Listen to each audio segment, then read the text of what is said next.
Hello दोस्तों, आज हम बात करने वाले हैं हरिद्वार के नायक और यहाँ की राजनीति के चाणक्य मदन कौशिक के बारे में। जी हाँ, हरिद्वार और पूरे उत्तराखंड में जन जन इस नाम से परिचित है। हम इनके बारे में बताने में कोई खेद नहीं है, भले ही ये राजनीति के लिए हो।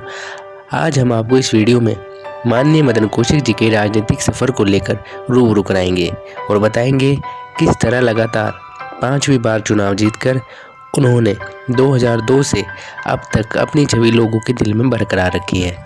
चलिए सफ़र शुरू करते हैं। इससे पहले कि आप हमारी वीडियो में खो जाएं, कृपया हमारे चैनल को लाइक एंड सब्सक्राइब करना ना भूलें, ताकि आगे आने वाली वीडियो की नोटिफिकेशन आपको सबसे पहले मिल सके। मदन कौशिक का जन्म 11 फरवरी 1965 को इमलीखेड़ा रुड़की हरिद्वार में हुआ था।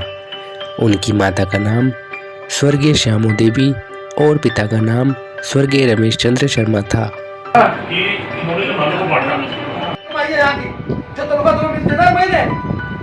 तुम 1 मिनट काम भी तो करना चाहिए तुम्हें जाके।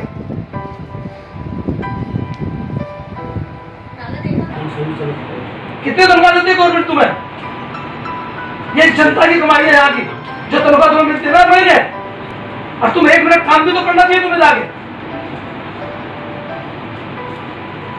नाला देखा था कल आपने नहीं देखा? रोज आप क्या देखा है?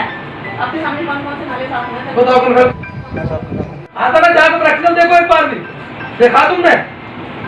बताओ कल का कौन सा नाला पढ़ो। मदन कौशिक ने अपनी राजनीतिक जीवन की शुरुआत गुरुकुल कांगड़ी विश्वविद्यालय से की थी। वह 1985 में गुरुकुल कांगड़ी विश्वविद्यालय छात्र संघ अध्यक्ष निर्वाचित हुए थे। इसके साथ ही वह आरएसएस के स्वयंसेवक के रूप में काम करते रहे। इसके बाद वह पहली बार साल 2000 में हरिद्वार से भारतीय जनता पार्टी के जिला महामंत्री और जिला अध्यक्ष चुने गए थे। मदन कौशिक को पहली राजनीतिक सफलता 2002 में मिली। सन 2000 में जब पृथक उत्तराखंड का गठन हुआ, तो उसके बाद 2002 में पहली विधानसभा चुनाव आयोजित किया गया। इस चुनाव में मदन कौशिक ने हरिद्वार सीट से बीजेपी के टिकट पर चुनाव लड़ा, जिसमें वह जीत दर्ज कर पहली बार विधानसभा पहुंचे। इसके बाद वह इस सीट से 2007, 2012 और 2017 के चुनाव में भी जीत दर्ज कर विधानसभा का सफ़र तय कर चुके हैं। वहीं 2022 के चुनाव में भी वह 5वीं बार जीत दर्ज करने के लिए खड़े हुए थे और जीते भी। मदन कौशिक अभी तक 4 बार जीत दर्ज कर विधानसभा पहुंच चुके हैं और यह उनका 5वीं बार है।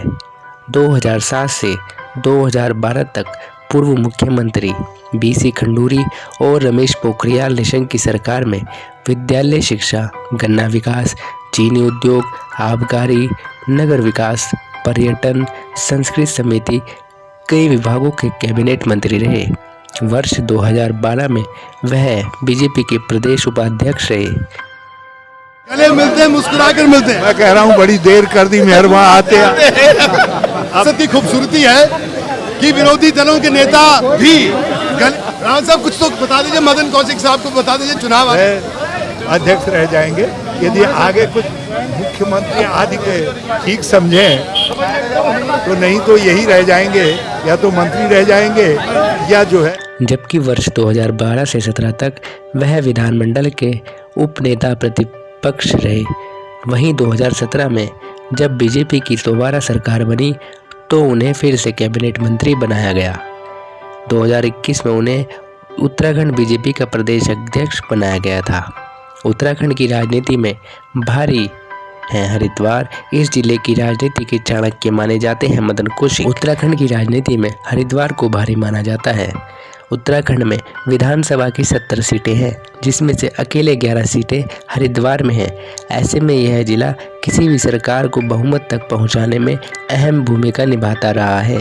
2017 के चुनाव में भी हरिद्वार से 8 सीटें बीजेपी ने जीती थी।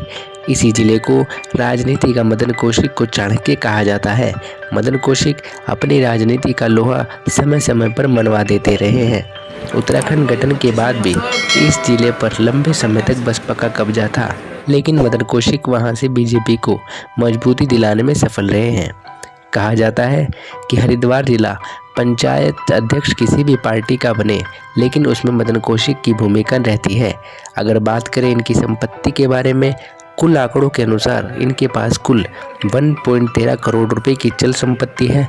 चुनावी हलफनामे के मुताबिक इनके पास 4 करोड़ की अचल संपत्ति भी है। कौशिक ने 2017 में अचल संपत्ति 1.55 करोड़ दर्शाई थी। उनके पास 40.68 लाख रुपए की देनदारी भी है। इसी के साथ ही हम अपनी वीडियो के आखिरी छोर तक पहुंच चुके हैं।